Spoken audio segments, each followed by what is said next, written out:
Quá chất luôn. Các bạn thấy xe mình đẹp không?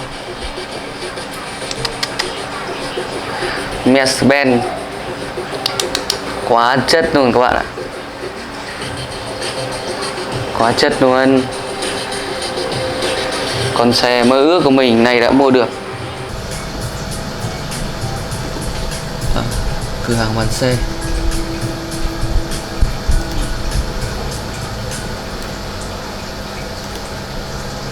Sài Gòn ở đâu ta?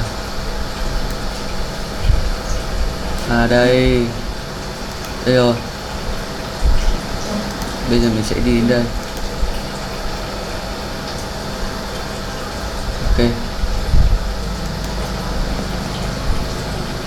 Giờ mình sẽ đi đến cửa hàng ô tô. Rồi bắt đầu.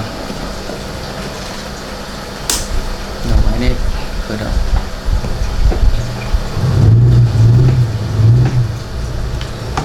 Số 1. Mở côn từ từ. Mình cũng học qua lái xe số sàn rồi, nên là cái việc lái xe khách này nó cũng rất thuận tiện. Hiện tại mình đang chạy con xe khách. Ok, đạp côn lên.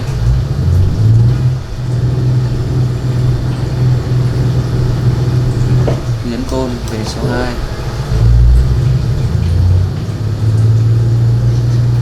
Ở đây nó hiện có 70 cây thôi. Nó thông báo là quá tốc độ.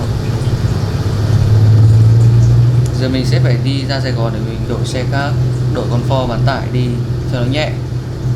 Lái xe khách này cồng kềnh quá. Số 3.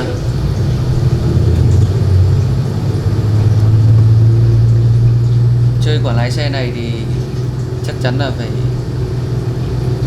học qua số sàn mới lái được các bạn ạ. Hiện tại trong game này nó có 6 số. Tốc độ đi mình đang đi 80 khá nhanh và cảm giác là khá thật luôn. Hồi mình đi học lái xe thì mình cũng học lái mấy con xe cùi thôi, thì nó cũng tựa như này, cũng thật. Số 4. Côn ga nhịp nhàng.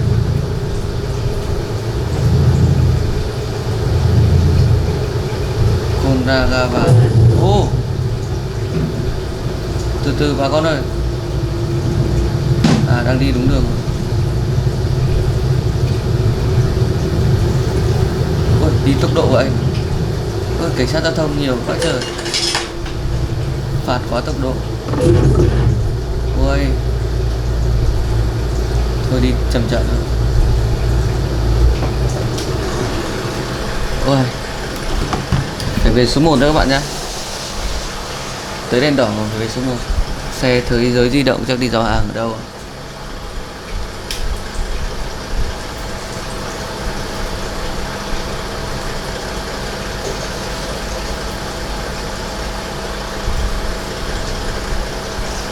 Các bạn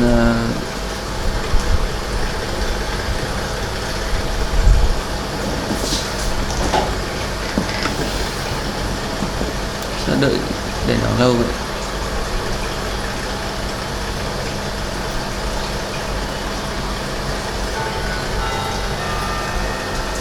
Nói chung là cái game này người ta làm rất là giống thật. Động cơ bị hỏng hãy tìm đến dịch vụ sửa xe gần nhất. Ok, được đi rồi.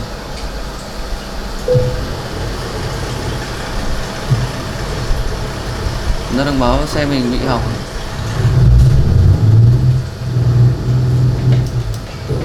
Thôi cứ đi để tính sau.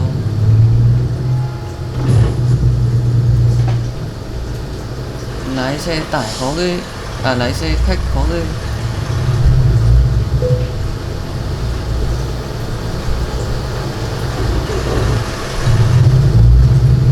Thông báo động cơ kìa.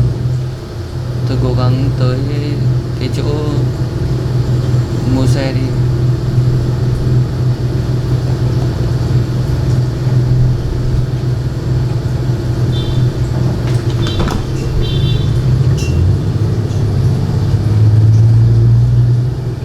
Còn 60 cây nữa thôi.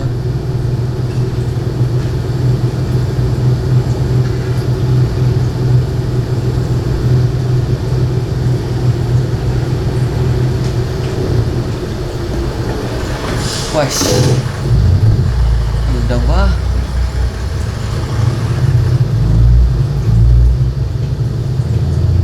Uầy, cảnh sát giao thông nhiều thế.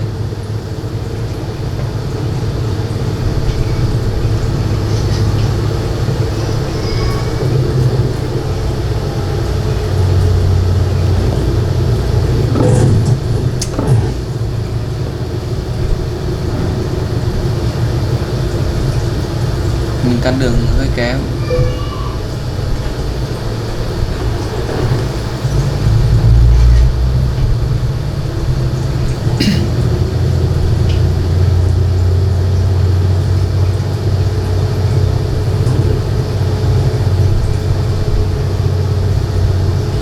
Thôi đi chậm chậm thôi.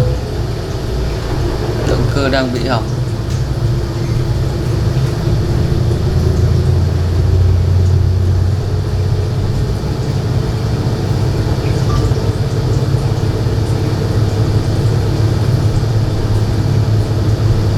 Đường nhiều xe quá.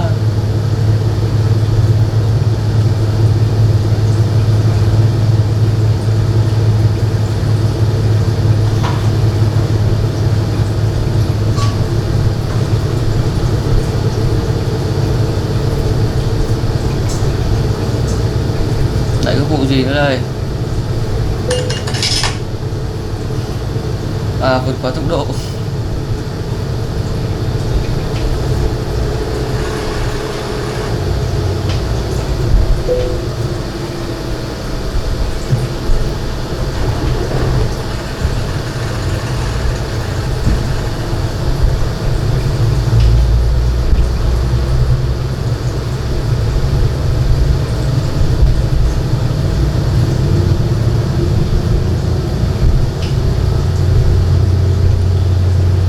Còn 50 cây nữa sẽ tới một cái chỗ mà mình mua xe là Sài Gòn.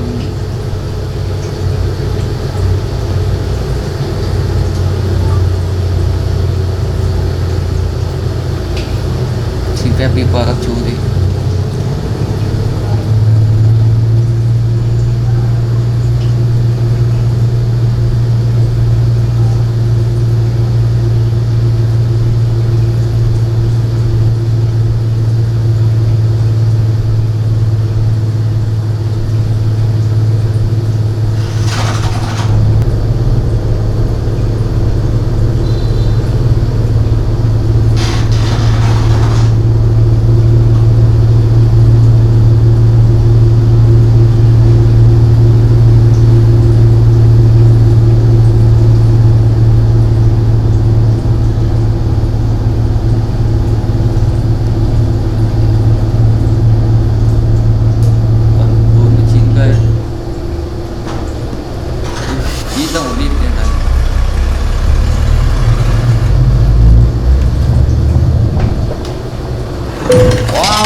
về số 1 rẽ phải.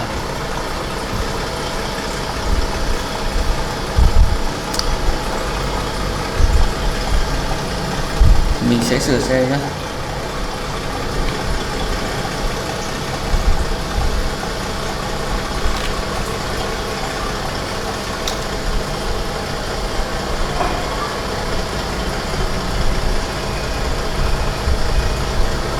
Thôi đi tiếp, giờ sửa xe lâu lắm. Đi tiếp xem nào.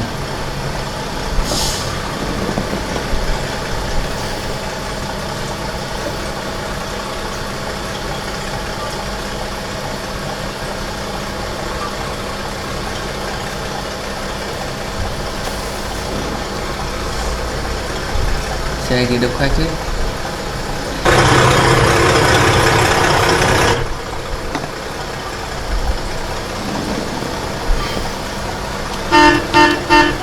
Bóc còi quá.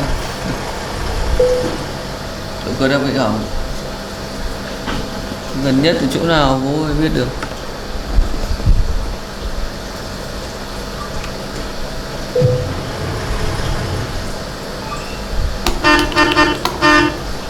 Thông tin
số 1. Dọn này còn nghèo đấy.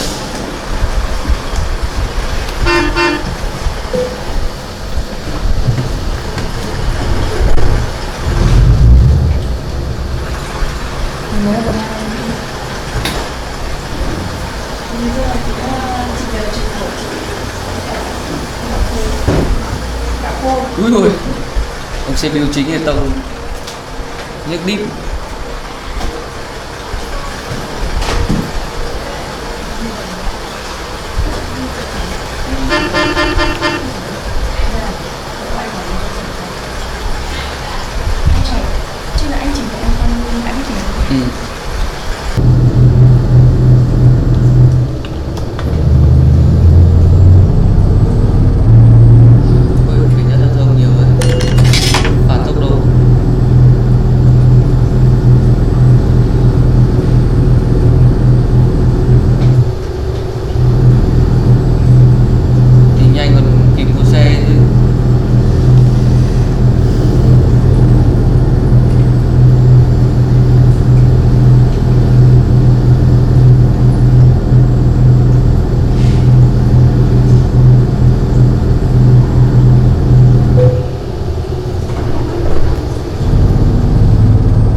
Đi luôn, tăng vội.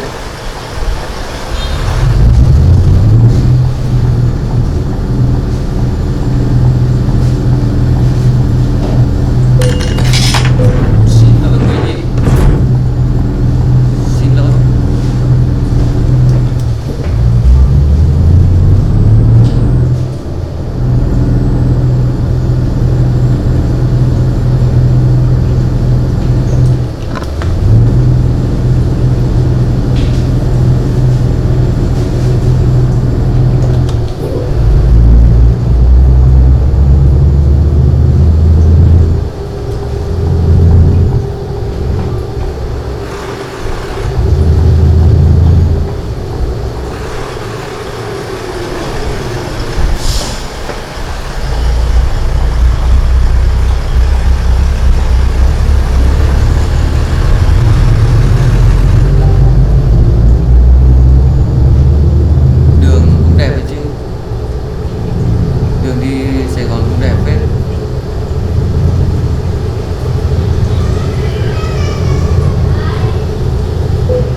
Ok, vậy là tới nơi rồi anh em ạ. Đi từ Phú Thọ đi tới thành phố Hồ Chí Minh. Trên đường đi thì gặp bao nhiêu là vấn đề. Đó, bây giờ mình tới nơi rồi. Đây chính là cái chiếc xe bán tải mà mình đi tìm mua.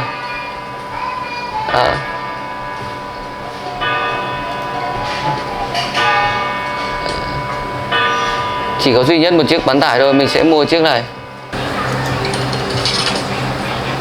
Ok. Lại quay về gara Cao Bằng. Ui, con xe mơ ước đẹp, bán tải chất chưa, quá chất luôn. Các bạn thấy xe mình đẹp không? Mercedes-Benz quá chất luôn các bạn ạ, quá chất luôn. Con xe mơ ước của mình này đã mua được rồi. Ok, thử vô năng nào. Ui, nhạy thế nhá.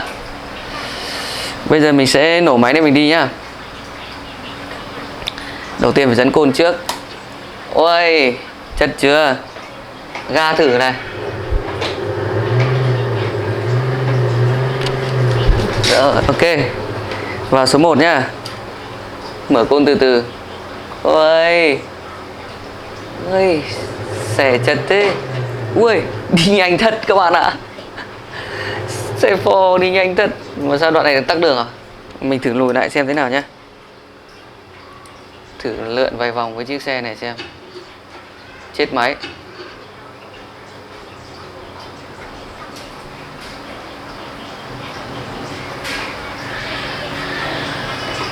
Chết máy rồi. Rồi ok, bây giờ mình sẽ